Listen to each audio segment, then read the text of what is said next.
Oke, hai semua, jumpa lagi. Nah, untuk hari ini materinya masih tetap dengan materi laporan hasil percobaan. Cuma mungkin untuk sekarang kita membahasnya untuk lebih mendetailnya lagi. Itu soal pertama, yaitu mungkin langkah pertama menjadi seorang ilmuwan harus sering melakukan percobaan, kemudian mendokumentasikannya dalam bentuk teks laporan hasil percobaan. Nah, oke, untuk yang selanjutnya yaitu ada tujuan percobaan.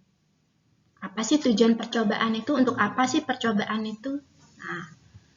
Nah, selanjutnya itu bahan dan alat yang digunakan untuk percobaan tersebut. Mungkin ini sudah familiar buat kalian. Selanjutnya langkah-langkahnya. Kalau sudah bahan dan alatnya itu sudah terancang dan idenya juga sudah, nah baru kita pilihkan tentang langkah-langkah percobaannya. Yang terakhir yaitu hasil dari percobaannya. Oke, selanjutnya kita membahas tentang kesimpulannya. Nah, bisa dibaca sendiri sana merupakan salah satu bagian penting dalam teks laporan percobaan. Simpulan berisi pokok-pokok informasi yang sering dikaitkan, yaitu hasil percobaan dan ilmu pengetahuan. Simpulan dapat ditulis dalam bentuk poin-poin maupun paragraf. Jadi, poin-poinnya aja untuk menentukan langkah-langkahnya dari hasil-hasil percobaannya itu. Nah, nanti bisa kalian tuh pakai dengan cara poin-poin atau berbentuk paragraf. Oke, untuk slide selanjutnya yaitu kita membahas tentang struktur teks laporan percobaan. Struktur teks laporan percobaan mungkin ada rinciannya. Yang pertama, terdapat judul. Nah, yang kedua, pendahuluan. Nah, mungkin baru Bu Guru jelaskan di sini ya. Kalau judul mungkin tidak perlu Bu Guru jelaskan karena itu sudah familiar di kalian. Kalau pendahuluan biasanya terdapat latar belakang. Apa sih yang melatar belakangi kalian sehingga kalian membuat suatu percobaan seperti itu. Dan rumusan masalahnya itu biasanya berupa pertanyaan. Dan tujuannya itu apa? Tujuannya itu juga tidak lain agak menjurus juga ke rumusan masalah. Landasan teorinya itu kalian nanti menggunakan teori dari apa? Tuh. Terus metode penelitiannya, alat dan bahannya apa yang akan kalian gunakan.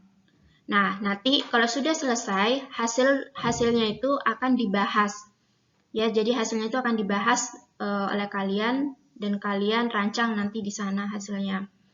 Nah, setelah itu kalian hasil percobaannya dipaparkan secara ringan. Tuh, nanti berupa tulisan. Dan setelah itu berisi daftar rujukan atau referensi. Mungkin sudah paham ya yang namanya daftar pustaka.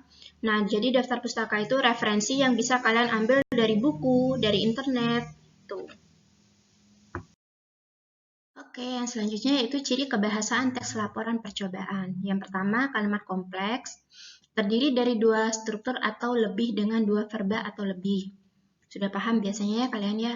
Nah, yang kedua kata penghubung, ungkapan penghubung antar kata, antar frasa, antar klausa, dan antar kalimat. Seperti konjungsi. Nah, selanjutnya itu kata rujukan, kata yang merujuk pada kata lain yang telah diungkapkan di sebelumnya. Nah, selanjutnya itu istilah teknis, istilah keilmuan yang digunakan dalam bidang tertentu. Jadi nanti ada istilah-istilah keilmuannya di sana.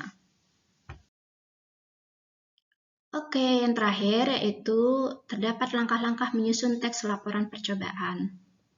Nah, apa sih yang kalian lakukan untuk menyusunnya? Yang pertama kita harus mengumpulkan data percobaan terlebih dahulu. Kalian kumpulkan dulu data-data sebanyak mungkin dan selengkap mungkin. Baru setelah itu kalian kembangkan dalam bentuk tulisan dengan sesuai dari argumentasi-argumentasi kalian sendiri dan tapi tidak lain atau tidak jauh dari hasil data tersebut. Nah, setelah itu kalian kembangkan lagi disesuaikan dengan hasil strukturnya tadi ya. Nah, strukturnya tadi udah buku dijelaskan di slide sebelumnya tadi.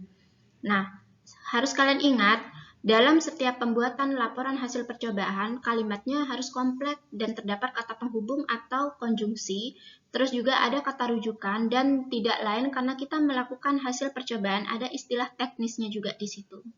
Oke, sekian penjelasan dari Bu Guru, semoga bermanfaat dan ingat selalu belajar, salam sehat, sampai jumpa.